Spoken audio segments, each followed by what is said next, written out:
नमस्कार, welcome to my channel learning with Archana. मैं Archana Tripathi, assistant professor education, MJ college Bhilai. आज का मेरा विषय है विजुअली इम्पायर्ड चाइल्ड, दृष्टि बाधित बालक।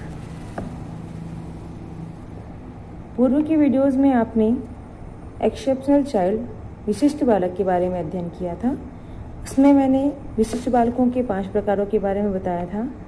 ये 5 प्रकार हैं: physically handicapped child, mentally handicapped child, gifted child, socially handicapped child, multiple handicapped child। ये 5 प्रकार हैं।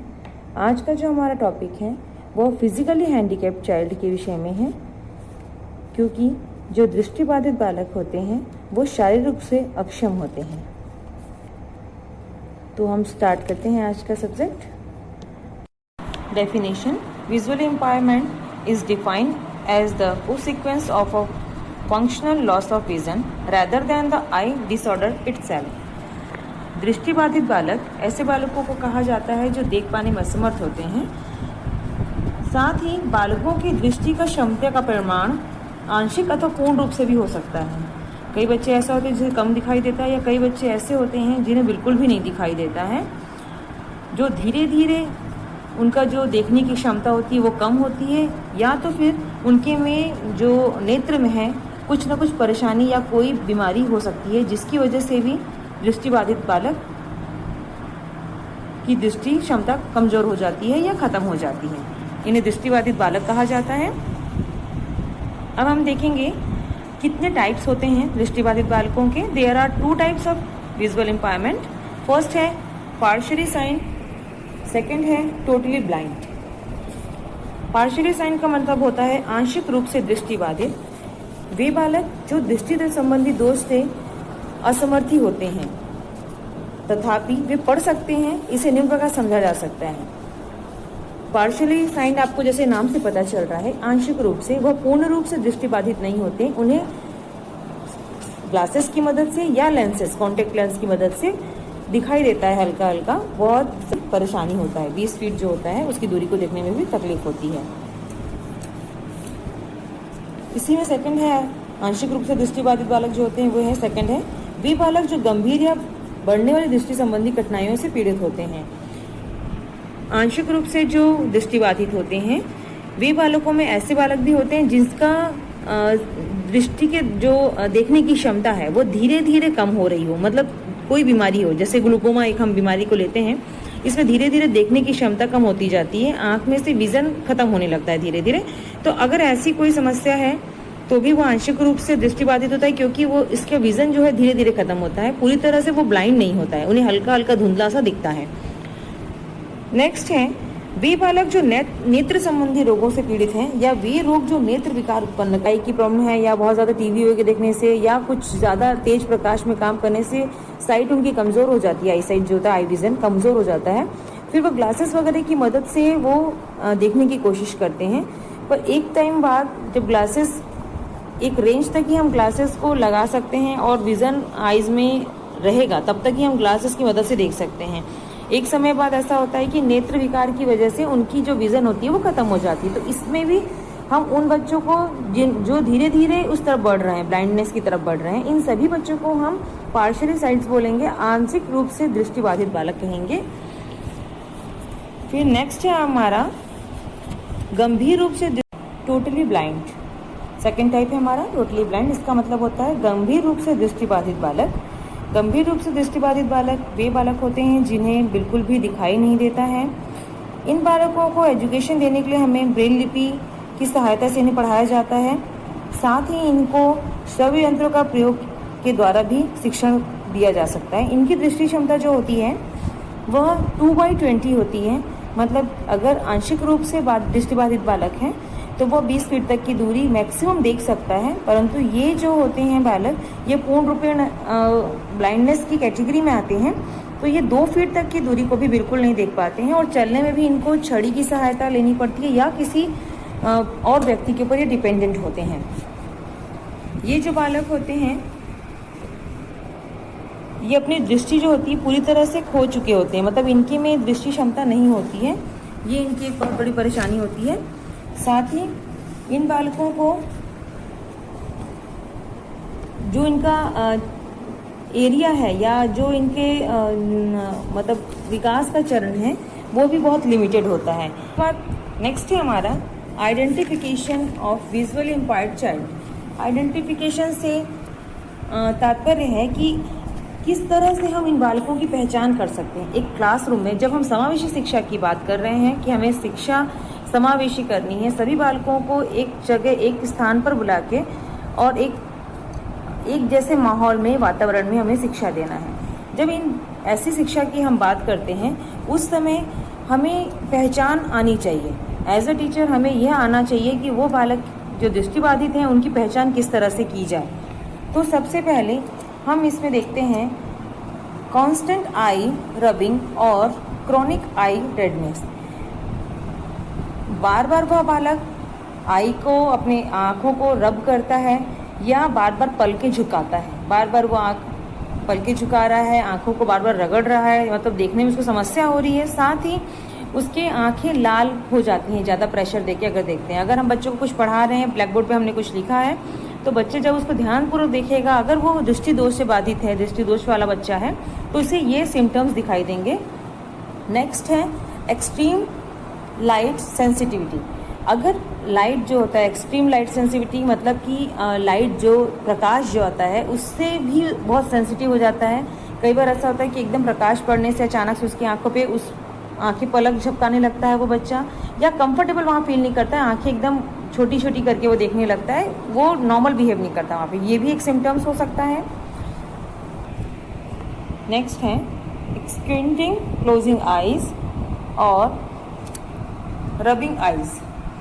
वह अचानक से एक आंख बंद करके अपने बहुत प्रेशर दे के अपनी दूसरी आंख पर और वो देखने का प्रयास करेगा। साथ ही पुअर फोकसिंग और ट्रबल फॉलोइंग ऑब्जेक्ट्स, वह ध्यान केंद्रित नहीं कर पाएगा और जो ऑब्जेक्ट है उस पर फोकस नहीं कर पाएगा, उसका पढ़ाई से ध्यान बार बार हटेगा। इसके बाद है inability to see objects at a distance.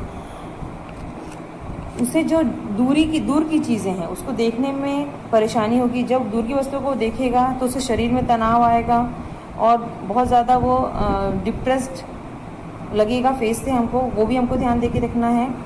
Inability to read a white board और ब्लैक बोर्ड इच और ट्रबल रीडिंग। उसे वाइट बोर्ड ब्लैक बोर्ड देखने में समस्या होगी। जो भी ब्लैक बोर्ड या वाइट बोर्ड हम यूज़ कर रहे हैं उसे देखने में बहुत समस्या होगी।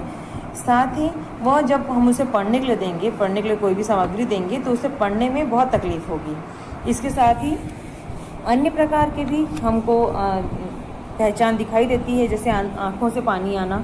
अगर बार बार हम प्रेशर देके बहुत ज़्यादा अपने आइज़ पे, हमारे आई में क्षमता नहीं देखने की, और हम अगर बहुत ज़्यादा प्रेशर देके हम देखते हैं तो आँखों से पानी आ जाना नॉर्मल है। ये चीज़ें आ जाती हैं, उनको बच्चों में ज़्यादा दिखाई देगा ये सब चीज़ें। और जब उनको दिखाई नहीं देगा तो वह सर को उठा के या दाएं बाएं घुमाकर या अपने मतलब लोकेशन सेट करने की कोशिश करेगा। वो भी देखने से हमें पता चलता है कि इस बच्चे को तकलीफ़ हो रही है। साथ ही जब भी हम कुछ उसको पढ़ने की सामग्री देंगे या उसको रीडिंग अगर उसको करने के लिए कहा जाएगा तो वो किताब को अपने आँखों के एकदम करीब ले जाके बहुत ध्यान से पढ़ेगा। तो ये जो सारी चीज़ें हैं इससे पता चलता है कि वो बच्चा दृष्टिबाधित है। अब नेक्स्ट है हमारा causes of visual empowerment. Visual empowerment के क्या कॉजेज़ होते हैं, दृष्टिबाधित बालकों के कारण क्या क्या हो सकते हैं, किन किन कारणों से दृष्टि दोष हो जाता है या क्या परेशानियां हो जाती हैं, ये सब चीज़ें हमको देखना है। अब तो इसमें सबसे जो महत्वपूर्ण या पहला कारक है वो होता है इन्वायरमेंट फैक्टर, मतलब वातावरणीय कारक। वातावरणीय कारक वह होता है जिसके अंतर्गत बालकों को कार्य करने के कारण लगातार, मतलब अगर हम बच्चों को लगातार किसी एक ही मतलब एक ही जगह पर, या फिर बोलना चाहिए या उस जगह पर बच्चा पढ़ता हो जहाँ लाइट जो रोशनी है वो प्रॉपर नहीं आ रही है, अगर ऐसी किसी जगह में बच्चा पढ़ रहा है तो उसकी आइज़ के ऊपर बहुत ज़्यादा प्रेशर पड़ेगा और अंधता वाला जो रोग है, जो एक हमारी विज़न का जो एक क्राइटेरिया होता है, उस क्राइटेरिया से अगर बहुत ज़्यादा हम प्रेशर दे के अगर पढ़ेंगे तो तनाव उत्पन्न होता है, उसका असर हमारे नेत्र की मांसपेशियों पर भी पड़ता है। तो वातावरणीय कारक में ये है कि अगर हम उसको अच्छे एनवायरनमेंट में नहीं दे रहे हैं, या कोई बच्चा है वो वेल्डिंग वगैरह का कार्य में रत है, तो उसमें बहुत तेज़ प्रकाश आता है और उसकी रेज जो आइज़ में जाती है उससे रेटिना प्रभावित होता है। तो ये जो कारक है ये बहुत महत्वपूर्ण कारक है। अगर वातावरणीय कारक के द्वारा भी कई बार ब्लाइंडनेस हो जाती है। नेक्स्ट है हेरिडिटरी फैक्टर। हेरिडिटी जो वंशानुक्रम, और जिसकी वजह से बच्चे में ये चीज़ जेनेटिक आ जाता है, वंशानुगत तरीके से आ जाता है। हो सकता है बच्चों में उसका परसेंटेज कम या ज़्यादा हो, या माता पिता में परसेंटेज कम या ज़्यादा हो। और वंशानुक्रम, वातावरण दोनों को ध्यान में रखते हुए ये जो चीज़ें होती हैं आगे हमारे जो फैमिली या मेंबर्स होते हैं उनको चली जाती है, जिससे कि शारीरिक कुछ समस्याएं आ जाती हैं। तो वंशानुक्रमण भी एक बहुत बड़ा कारण है कि ये माता पिता से बच्चों में या फैमिली के किसी मेंबर से बच्चों में आ जाता है, तो भी ये भी एक बहुत महत्वपूर्ण कारक है। इसके बाद है एक्सीडेंट। कई बच्चे बाई बर्थ आई साइट कमज़ोर होती है या आई साइट नहीं होती है, समझ जाइए अंधे होते हैं वो। परंतु कुछ बच्चे जो होते हैं आफ्टर बर्थ एक्सीडेंट कुछ हो जाए, अगर कोई दुर्घटना हो जाए, सपोज़ डिलीवरी के टाइम ही अगर कुछ ऐसी दुर्घटना हो जाए या ऑपरेशन के दौरान कुछ ऐसा हो जाए और आई में प्रॉब्लम आ जाए, तब भी एक्सीडेंटल से कहा जाता है। या रोड में कहीं दुर्घटनाग्रस्त हो जाए, कोई भी किसी भी कारण से अगर दुर्घटना हो जाए, तब भी आई साइट प्रभावित हो सकती है और दृष्टि दोष हो सकता है उसे।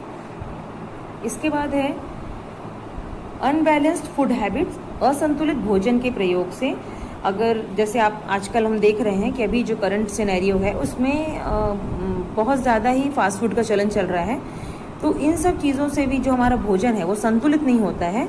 ये हमारी जो ईटिंग हैबिट्स हैं वो गलत हो चुकी हैं, उससे भी बहुत इफ़ेक्ट करता है। हर एक का कैपेसिटी लेवल, हर एक की साइट जो होती है, आई साइट होती है, वो अलग अलग कैटेगरी की होती है। कोई बच्चा जो है वो सेंसिटिव होता है, तो गलत फूड हैबिट्स से भी ये चीज़ें प्रभावित होती हैं बहुत ज़्यादा। इसके बाद है आई डिजीज़। अगर आई संबंधी कोई रोग है, हमें नेत्र संबंधी कोई रोग है, जिसमें हम एक एग्जांपल दे सकते हैं ग्लूकोमा का। ग्लूकोमा एक ऐसा रोग है जो काफ़ी देर में पता चलता है और इसमें लॉन्ग टाइम तक, अगर धीरे धीरे इसमें क्या होता है, आई साइट धीरे धीरे ख़त्म हो जाती है बच्चे की, और एक रेंज तक ही इसमें जैसे एकदम अचानक से अंधा नहीं होता बच्चा, धीरे धीरे आई साइट कम होती जाती है, तो इसकी वजह से भी दृष्टि बाधित हो जाते हैं बच्चे। फिर है सेवरल डिजीज़। कोई भी ऐसे बीमारियां जिसका असर हमारी आई साइट पर पड़े, या कुछ ऐसी हैवी दवाइयां हम ले लें, कोई डिजीज़ है हमें उसको कंट्रोल करने में कुछ हैवी दवाइयां ले लें जिसका असर हमारे नेत्र पर पड़े, उसकी विज़न पर पड़े, तो भी एक कारण हो सकता है दृष्टि बाधित होने का। फिर लास्ट है एक हमारा रॉन्गली यूज़ ऑफ मेडिसिन। अगर दवाइयों का हमने गलत प्रयोग कर लिया है, हो सकता है कोई आई ड्रॉप या कोई मेडिसिन हमने ऐसी खाई है जिसका इफेक्ट हमारे आई साइट पे पड़ा है, तो भी हम दृष्टि दोष से पीड़ित हो जाते हैं। तो ये जो जनरल जो हमारे कॉजेज़ हैं, जनरल कारण हैं, इनसे अलग भी और भी कारण हो सकते हैं हमारे दृष्टि दोष बाधित होने का, क्योंकि दृष्टि दोष जो है वह जन्म के समय, जन्म के पश्चात और दुर्घटना, ये तीनों ही चीज़ों से हो सकता है हमें। जन्म के पूर्व कई बार ऐसा होता है कि गर्भ में अगर बच्चा है, उस समय माता के गलत खान पान से या गलत मेडिसिन देने वगैरह से भी आई साइट नहीं रहती बच्चे की।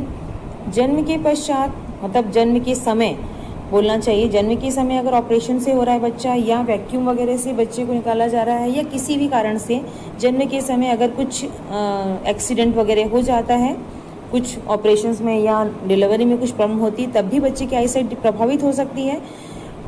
और जन्म के पश्चात, पैदा होने के बाद बच्चा अपने लाइफ में कभी भी दुर्घटनाग्रस्त होने से भी उसकी आई साइट प्रभावित होती है। ये तीन जो मेन कारण हैं, इसके साथ बहुत सारे और कारण जो जुड़े हुए हैं, उन सब के बारे में हमने डिस्कस किया। अब हम देखते हैं education implications of visual empowerment, कि शिक्षा के क्षेत्र में हम किस तरह से दृष्टिबाधित जो बच्चे, education implication of visual impairment. Students with visual impairments sometimes have lesser natural learning experience because they are not able to observe objects and interaction. The area of learning affected are, जो दृष्टिबाधित बालक होते हैं उनके लिए education system किस तरह से होना चाहिए। जो नॉर्मल एजुकेशन सिस्टम होता है उसमें बड़ी समस्या होती है। वो नॉर्मल बच्चों के लिए जो एजुकेशन सिस्टम होता है वह सामान्य होता है, परंतु ये विशेष आवश्यकता वाले होते हैं। इनकी जो एक महत्वपूर्ण ज्ञानेंद्री जिसे हम दृष्टि कहते हैं, नेत्र कहते हैं, वह कार्य नहीं करती हैं। इसके कारण इन्हें एजुकेशन में बहुत समस्या होती है। तो इसके लिए हमें जो इनका जो लर्निंग का क्राइटेरिया है, जो लर्निंग की सिचुएशंस है, उसको कंट्रोल करके करना होता है। तो इसमें कौन कौन सी एरिया ऐसा है या किस तरह से एजुकेशन में हमको चेंजेस करना होगा कि इन बच्चों को फ़ायदा हो। तो उसमें पहला आता है कॉन्सेप्ट डेवलपमेंट। बच्चों में कॉन्सेप्ट डेवलप करना होगा हमें। किसी भी चीज़ का कॉन्सेप्ट डेवलप करने से मतलब ये होता है कि उन्हें उस चीज़ के बारे में पूरी जानकारी होना। एक सामान्य बालक के लिए किसी चीज़ का कॉन्सेप्ट डेवलप करना आसान है क्योंकि हम उसे दिखाकर समझा सकते हैं, परंतु एक नेत्रहीन बालक के लिए अगर हम ये कार्य करते हैं तो हम किसी ऑब्जेक्ट को उसके स्पर्श के माध्यम से और उस ऑब्जेक्ट के बारे में जो बातें हम बता सकते हैं, जो स्पेशलिटी होती है, वो सारी चीज़ों को बस हम बोल के और उसको स्पर्श के माध्यम से और अन्य गतिविधियों के द्वारा ही उसका कॉन्सेप्ट क्लियर कर पाते हैं। तो कॉन्सेप्ट डेवलपमेंट जो होता है ये बहुत महत्वपूर्ण होता है इन बालकों के लिए, उस पर हमको ध्यान देना चाहिए। नेक्स्ट है हमारा interpersonal communication skill. Interpersonal communication skill से मतलब होता है कि छात्र शिक्षक के मध्य जो कम्युनिकेशन स्किल काम करती है उससे होता है। साथ ही वह बच्चा अपनी भावनाओं को किस तरह से अपने सामने वाले को प्रेषित करेगा, अपने फीलिंग्स को या अपने थिंकिंग को या अपनी जो भी चीज़ें उसके फ्यूचर में होती हैं या उसके प्रेजेंट में जो होने वाला है, उन भावनाओं को किस तरह से वो सामने को प्रेजेंट करेगा, क्योंकि चीज़ें उसको दृष्टिगत नहीं होती, वो देख नहीं पाता उन चीज़ों को। तो उनके बीच में जो कम्युनिकेशन कौशल होता है उसको डेवलप करना बहुत ज़रूरी होता है। इसके बाद नेक्स्ट हमारा लाइफ स्किल। लाइफ स्किल से मतलब है जीवन कौशल, जीवन किस तरह से जीना चाहिए, इसकी शिक्षा देना भी उस बालक के लिए बहुत आवश्यक है, क्योंकि सामान्य बालकों के लिए हर चीज़ें आसान होती हैं। चलना, उठना, बैठना, खाना पीना, सोना, हर एक चीज़ ईजी हो जाती, क्योंकि हर चीज़ हमारी आंखों के सामने होती है। परंतु जो बालक देख नहीं सकते, उन्हें हर चीज़ को महसूस करना होता है। उनके पास जो सूंघने की शक्ति होती है, स्पर्श का जो उनके पास शक्ति होता है, चाहे महसूस करने का जो क्षमता होती है, इन सब चीज़ों से वो अपने जीवन को या जीवन जीने के कौशल को सीखते हैं। बहुत सारी चीज़ें होती हैं जिसको सुन के या स्पर्श करके या महसूस करके वह करते हैं। तो इस तरह उन्हें जीवन कौशल सिखाना होगा, जीवन किस तरह से आसानी से जिया जा सकता है, उस चीज़ की उनको शिक्षा देनी होगी। नेक्स्ट है हमारा orientation and mobility skill. Orientation, हम किसी भी चीज़ का ओरिएंटेशन जो होता है वो क्यों दिया जाता है, ओरिएंटेशन हमको इसलिए बताया जाता है या ओरिएंटेशन हमको यह हेल्प करता है हमको कि हमको भविष्य में किस तरह का रिजल्ट चाहिए, वो ओरिएंटेशन बेस्ड होता है। हम ओरिएंटेशन में पहले हम गोल्स डिसाइड करते हैं कि हमें ये करना है, और उस गोल तक पहुंचने के लिए जो भी चीज़ें होती हैं, जो भी सपोर्टिंग एक्टिविटीज़ होती हैं, उन सब चीज़ों को हमको करना बहुत आवश्यक होता है। तो ओरिएंटेशन और मोबिलिटी स्किल जो है वो उनके में डेवलप होना चाहिए, और टीचर इस चीज़ को अपने एजुकेशन में, करिकुलम में डेवलप करके ही बच्चों को ट्रेनिंग दे, एजुकेशन दे, ताकि इन फ्यूचर उन्हें भविष्य के लिए एक नया राह मिल जाए और उनका जीवन सुलभ हो। नेक्स्ट हमारा एकेडमिक डेवलपमेंट। इन सब चीज़ों के साथ साथ, क्योंकि जो सामान्य बालक होते हैं उनके लिए जीवन बहुत सरल होता है, परंतु इन बालकों के लिए जीवन जीना भी एक तो बहुत बड़ा चैलेंज है। तो इन सब चीज़ों के साथ ये सारी चीज़ें जो है हमें पहले जीवन जीने की कला सिखा रही हैं, जीवन में जो हमारी सामान्य गतिविधियाँ हैं उनको सिखाने के ऊपर बेस्ड है हमारा एजुकेशन। परंतु हमारा इसके साथ साथ हमारा जो एकेडमिक डेवलपमेंट है, जो इन बच्चों का एकेडमिक डेवलपमेंट है, उन चीज़ों को हमको ध्यान उन चीज़ों पर से ध्यान नहीं हटाना है, हमें उनको भी ध्यान में रखते हुए सारी गतिविधियां संचालित करनी है कि इनका एकेडमिक डेवलपमेंट जो है वो भी हो, उनका शैक्षिक रूप से विकास हो। क्योंकि अगर ये जो एक फिक्स क्राइटेरिया है या इनकी जो करिकुलम अलग से डिज़ाइन होगा वो क्लास वाइज होगा, और किसी भी भविष्य में किसी भी जॉब के लिए जो इनको मिनिमम क्वालिफिकेशन चाहिए, एकेडमिक क्वालिफिकेशन वो चाहिए, उसको हेल्प करने के लिए हमको सारी चीज़ें ध्यान में रखते हुए एकेडमिक डेवलपमेंट पर भी ध्यान देना होगा। अब नेक्स्ट हम देखते हैं, इसके बाद है हमारे पास teaching strategy for vision impaired student. जो इस टीचिंग स्ट्रेटेजी, शैक्षिक जो रणनीतियाँ हम बनाते हैं दृष्टिबाधित बालकों के लिए, जो रणनीति हमको बनानी चाहिए, शैक्षिक रणनीतियाँ या बोलना चाहिए कि शिक्षा में कौन कौन से बदलाव लाके, क्योंकि समावेशी शिक्षा की जब हम बात कर रहे हैं तो इन बालकों को हम सामान्य बालकों के साथ ही शिक्षण देने के ऊपर विचार कर रहे हैं, और इस वजह से ही इस जो विषय का है समावेश हमने अपने टीचर ट्रेनिंग कोर्स में किया है। तो इनके लिए सबसे ज़्यादा ज़रूरी है कि इनको एक बहुत अच्छा एनवायरनमेंट डेवलप कराया जाए, एनवायरनमेंट इनको उपलब्ध कराया जाए। इसके लिए हमको हमेशा ध्यान देना होगा कि टीचर जो बोलेगा वह चीज़ें इनको इजीली अवेलेबल हो या इजीली ये सुन सकें उस चीज़ को, क्योंकि इन जो हम दृष्टिबाधित बालकों की बात करते हैं तो उसमें आंशिक और पूर्ण दोनों ही प्रकार के बालकों की बात हो रही है।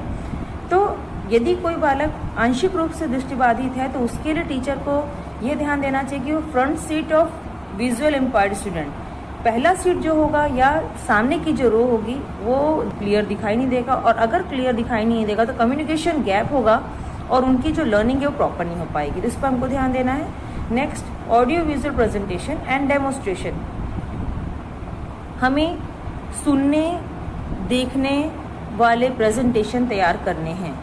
हमें ऐसा प्रेजेंटेशन तैयार करना है जिससे बच्चे सुन के देख के आगे बढ़ें और उसके बारे में जानकारी लें। जो बच्चा देख सकता है हल्का, जो थोड़ा कम जिसकी साइट थोड़ी बहुत होगी, अगर वो देख सकता है तो उसका विज़न क्लियर हो, उसमें ऑडियो विजुअल एड है, वो फोटो के साथ साथ दृश्य के साथ साथ श्रव्य माध्यम से सुनता है।